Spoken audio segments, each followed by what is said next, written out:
బీసీలకి పెద్దపీఠం బీసీల పార్టీ అనేది ఉందంటే తెలుగుదేశం పార్టీయే అని అపోజిషన్ పార్టీ వాళ్ళు అంటున్నారు. మరో పక్కన మీరు చూస్తేనేమో బీసీలకి జగన్మోహన్ రెడ్డి ఎంత చేశారు, బీసీలు వెనుకున్నారు అన్నట్టు చెప్తున్నారు. అంటే బీసీలు పార్టీ అని వాళ్ళు చెప్పుకుంటున్నారు, కానీ బీసీలు అందరూ కూడా ఈరోజు వైఎస్ఆర్ కాంగ్రెస్ పార్టీ వైపే ఉన్నారు. మీరు కనుక్కున్నారా గ్రౌండ్లో అంటే మీరు చూడండి, బీసీ కార్పొరేషను ఎన్నో కార్పొరేషన్లు ఏర్పాటు చేశారు. తెలుగుదేశం ప్రభుత్వ హయాంలో ఎప్పుడన్నా బీసీలకి మేలంటే ఏదన్నా ఇస్త్రీపేటలు నేను ఈ మధ్య కూడా చూశాను, ఇస్త్రీపేటలు అవి పంచుతారు. అది కాదు, వాళ్ళని చదువుల పరంగా ఒక ఉన్నత స్థానంలో తీసుకురావాలి. దానికి అనుగుణంగానే ఈరోజు జగన్మోహన్ రెడ్డి గారు ప్రతి స్టెప్ వేస్తున్నారు.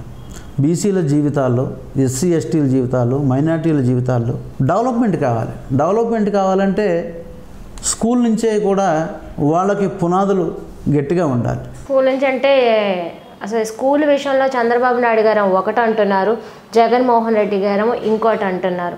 ఇక్కడ ఏంటంటే ప్రజల కోసం కొంచెం క్లారిటీ ఇవ్వగలరా? అంటే బీసీల మీద అంతకుముందు మనం చూసాం చంద్రబాబు నాయుడు గారి స్టేట్మెంటు, జడ్జీల విషయంలో అసలు బీసీలకి రాకూడదు అని ఒక లెటర్ ఇచ్చిన సందర్భాలు కూడా మనం చూసాం. రాకూడదు ఒక సందర్భంలో బీసీలకు ఏదో ఒక విషయం మీద చంద్రబాబు నాయుడు గారి దగ్గరికి వెళ్తే మీ తోకలు కత్తిరిస్తానని చెప్పడం జరిగింది. తెలుగుదేశం పార్టీకి బీసీల మీద ఉన్న ప్రేమ అలాంటిది, కానీ వైఎస్ఆర్ కాంగ్రెస్ పార్టీకి బీసీల మీద ఉన్న ప్రేమ కానివ్వండి, వాళ్ళని డెవలప్ చేయాలి, అంటే వాళ్ళ జీవితాల్లో మార్పులు తేవాలనే సంకల్పంతో జగన్మోహన్ రెడ్డి గారు పనిచేస్తున్నారు. ఇన్ని కార్పొరేషన్లు పెట్టారు బీసీలకి, ప్రతి ఒక్కరు కూడా అన్ని పథకాలు అందేలాగా చూస్తున్నారు.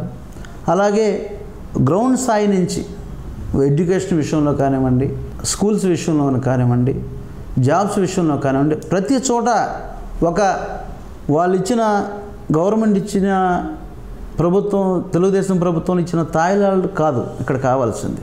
వాళ్ళు ఉద్యోగపరంగా డెవలప్ కావాలి, వాళ్ళ పిల్లలు కూడా బీటెక్లు చదవాలి, ఎంటెక్లు చదవాలి, ఎంఎస్లు చదవాలి, అమెరికాలు వెళ్ళాలి, డాక్టర్స్ కావాలి అనే ఒక మంచి దృఢ సంకల్పంతో వాళ్ళ జీవితాల్లో వెలుగులు తీసుకురావడానికి జగన్మోహన్ రెడ్డి గారు నిరంతరం కృషి చేస్తున్నారు.